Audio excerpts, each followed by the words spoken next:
Kita semai rahsia di taman penyubur cinta.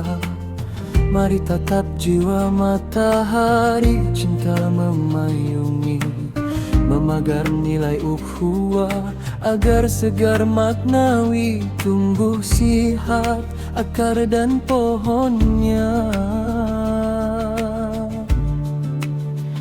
Saujana di taman mujahid, danau menghijau rana santun, perkasa adab dalam kebersamaan, sayup-sayup kedengaran lantunan, suara perindu deklamasi ummah, marhaen menyulam sejarahnya.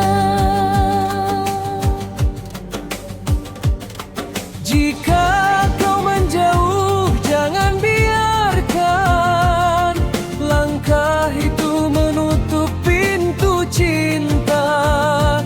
Mari cari puncanya yang bersembunyi di sebalik mimpi-mimpi dan peristiwa. Masa sudah dihidup saja, sambil membuka lembaran watika yang bertukar kepada rahasia. Hanya Tuhan menganugerahkan matanya. Ranah cinta ini rahasia yang diam, yang riuh ketika ilham berbicara.